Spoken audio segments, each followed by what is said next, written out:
Hello, welcome to the channel है analysis video and live trading edge no and.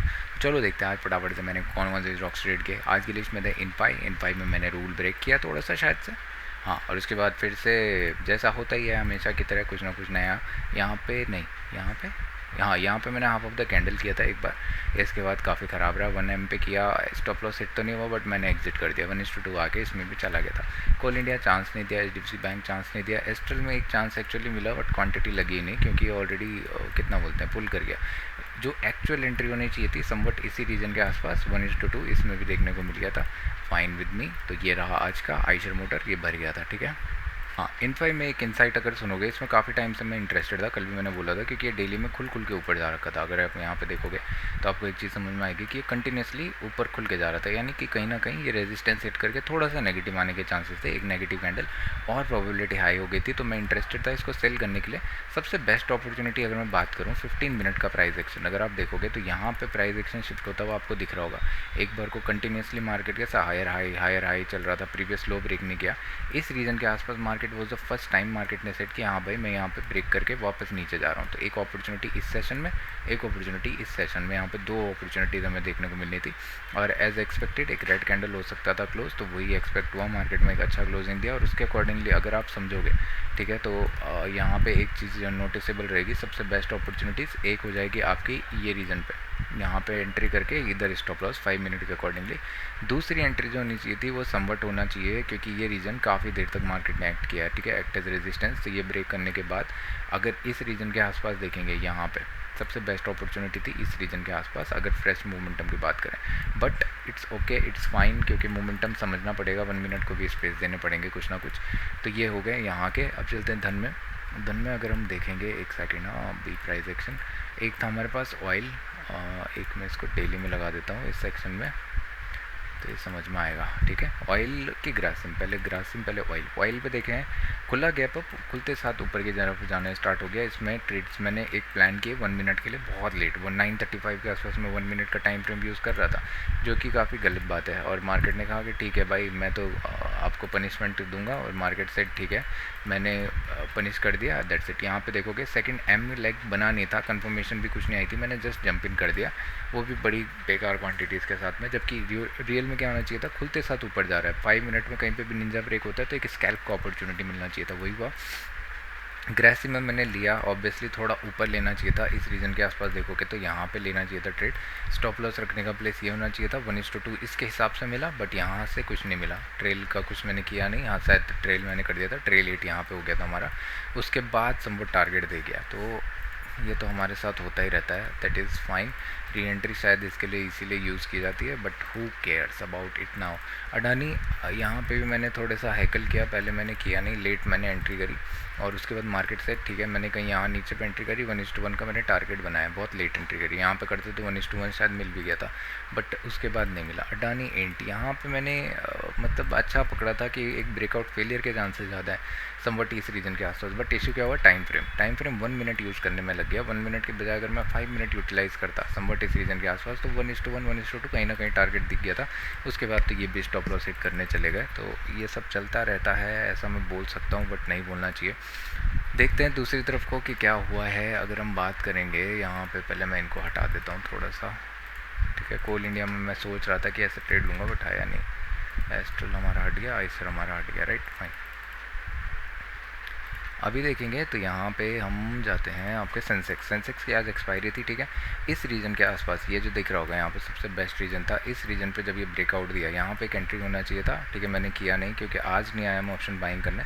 और इसके बाद यहाँ पे देखेंगे तो सेंसेक्स का एक प्रीमियम सेम टाइम पे थोड़ा सा आउट ऑफ द मनी बोलो, 40 रुपीज़ के प्रीमियम 142 यानी कि 182 का ही समथिंग इतना चला गया था। 1:6 के आसपास का रिस्क टू रिवॉर्ड है ये, 1:5 सॉरी, ठीक है। और यहाँ से विद इन मिनट 5 मिनट के अंदर ये स्पाइक इतना अच्छा दे गया था, तो कहीं ना कहीं सेंसेक्स के अंदर भी अपॉर्चुनिटी है, बस अच्छे टाइम पे बैठने की, तो इसको फोकस कर सकते हैं, बट फाइन। अभी देखेंगे निफ्टी किस तरीके से मूव किया। याद होगा एनालिसिस में मैंने बोला था कि मार्केट के पास दो ही रीज़न है, एक इसका हाई एक इसका लो, ठीक है। इस रीज़न के अगर नीचे जाता है मैं सेल करूँगा। मार्केट इनिशियल कैंडल में आया, कुछ भी नहीं हुआ, 1 मिनट के कैंडल में वापस डिलीट करके यहाँ पे वेट किया। इसके बाद जब ये रीज़न ब्रेक किया तो एक अपॉर्चुनिटी मिली, बट मैंने कहा ना मार्केट ऑलरेडी स्ट्रेच हो चुका है, तो मोमेंटम हमें देखने को थोड़ा सा वीकली देखने को मिल रहा है। 2 दिन हमें पॉज देखने को तो मिला है, ऊपर की तरफ को कंटिन्यूस मोमेंटम हमें देखने को मिल चुका है, नीचे की तरफ से एक trend line kind of structure देखने को मिल रहा है। कहीं ना कहीं मार्केट क्या कर रहा है, एक चैनल में मूव हमें देखने को मिल रहा है, राइट, कुछ ऐसा चैनल, राइट, यहाँ पे ये चैनल में।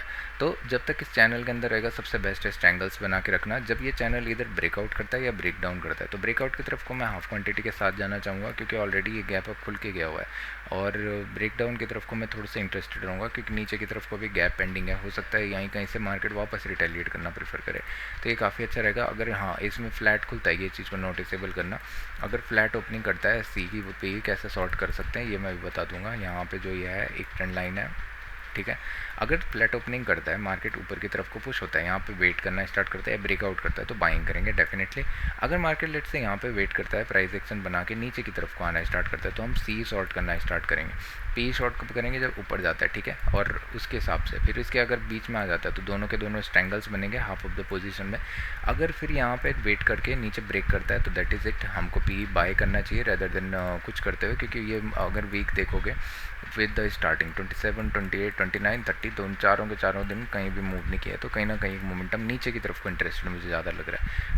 What if there is a gap down, अगर गैप डाउन खुलता है तो ये रीजन के नीचे मैं सेल करना प्रीफर करूँगा। अगर लेट से यहाँ पे गैप डाउन खुलता है, मार्केट थोड़ा प्राइस एक्शन बना ले देंगे, नीचे की तरफ को इंटरेस्टेड होता है तो ऑब्वियसली चांसेस हैं सबसे पहले इस लो के आसपास मार्केट एक बार आना चाहेगा, उसके बाद हो सकता है कहीं रेंज बनाने स्टार्ट करें, तो इसको देखेंगे। और अगर गैप अप खुलता है तो गैप अप के लिए सिंपल इतना स्ट्रेटजी रहेगा कि ये कहीं ना कहीं गैप फिलिंग करने आने वाला है, हो सकता है फिर कन्वर्ट रहे नेगेटिव साइड में, ये हमें जो ये वीक है वीक का टॉप मिल जाए, नेक्स्ट वीक हो सकता है मार्केट फिर इसी रेंज के अंदर फंसा रहे, कहीं ना कहीं देखने को मिल सकता है ऐसा। निफ्टी बैंक अगर देखते हैं देखो यहाँ पे सेलर्स काफ़ी अच्छे कंट्रोल में थे, ठीक है। मार्केट जब भी थोड़ा सा नेगेटिव जाता है तो बैंक निफ्टी काफ़ी क्रैक हो रहा है, ये थोड़ा सा हमें समझना पड़ेगा।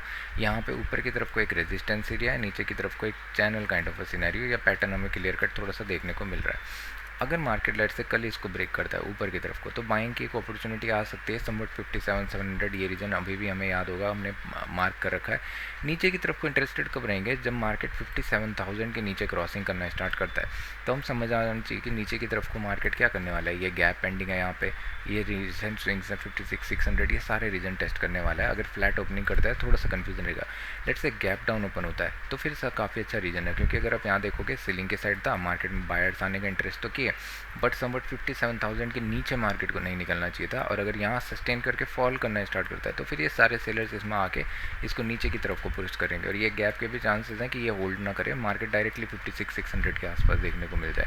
बायर्स अभी चाह रहे होंगे कि मार्केट अपने आप को होल्ड करे, ठीक है, मार्केट क्या करे, होल्ड करना स्टार्ट करे, इस रीजन के ऊपर निकले तो होल्ड करके निकले, कहीं ना कहीं गैप अप ना खुले। गैप अप खुलेगा तो फिर काफ़ी अपॉर्चुनिटी मिस हो जाएंगी, तो इंट्राडे में हो सकता है मिस हो जाए मार्केट में। सेलर्स चाहेंगे कि मार्केट इस रीजन के ऊपर तो खुले, इंस्टेंटली नेगेटिव आ जाए, फिर उसके बाद ये ब्रेकआउट फेलियर की तरह ट्रीट होने लग जाएगा और हमें नीचे की तरफ को एक मोमेंटम जनरेट होता हुआ देखने को मिल जाए।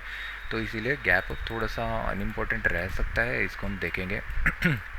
डेली के अकॉर्डिंगली अगर यहाँ पे देखोगे तो ये थोड़ा सा वीक काइंड ऑफ सिनेरियो है, इसी रीजन के आसपास मार्केट होल्ड कर रहा था, अभी वहाँ पे वेट कर रहा है, that is not a good scenario, क्योंकि जब ब्रेक हो गया ना तो यहाँ से इंस्टेंट सेलिंग का प्रेशर आ जाना चाहिए था, एज ए रिटेस्ट लिया और नीचे नया की तरफ। अगर यहाँ पे होल्ड कर रहा है तो इसका मतलब ये ब्रेकआउट फेलियर के चांसेस भी हो सकते हैं। बस एक ही चीज़ इसे बचा सकती है, वो है गैप डाउन। गैप डाउन कहाँ पे, समवट 57,000 के आसपास अगर गैप डाउन देखने को मिलता है तो फिर मार्केट कहीं ना कहीं क्रैक होना स्टार्ट हो जाएगा। हाँ अगर इसके ऊपर रहता है तो बायर्स फिर इंटरेस्टेड रहेंगे। काफ़ी अच्छी रैली थी, मार्केट ब्रेकआउट फेलियर करने का अटेम्प्ट किया, सारे बायर्स सेलर्स को भी ट्रैप किया कंटिन्यूसली, एक बार बस इस रीजन के ऊपर निकलना स्टार्ट करे फिर हमें एक नया हाई देखने को मिल सकता है ईजिली। और चांसेस हैं अगर ये ब्रेकआउट फेलियर करता है तो विद इन दिस मंथ हम ऊपर की तरफ ड्रैग होता हुआ देखने को मिल जाए, नेक्स्ट मंथ के आसपास फिर जाके अगले मंथ सितंबर के आसपास हम मूव करना स्टार्ट करें। ये हमारी मार्केट का स्ट्रक्चर रहता भी है, यूजुअली मार्केट चिल डाउन होना ऐसे ही प्रीफर करता है, ठीक है। अभी देखेंगे तो 2 बार ऐसे ही कैंडल बन चुके हैं, दैट इज़ फाइन। रिसेंटली में भी यही बना था, हो सकता है कहीं ना कहीं मार्केट मूव करना स्टार्ट करे ऊपर या नीचे, और डायरेक्शनल जाना चाहे 2 महीने के लिए या 1 और महीने वेट करने के बाद कहीं डायरेक्शनल जाना चाहे, तो इसको देखेंगे। बाकी धन्यवाद आपका, गुड बाय।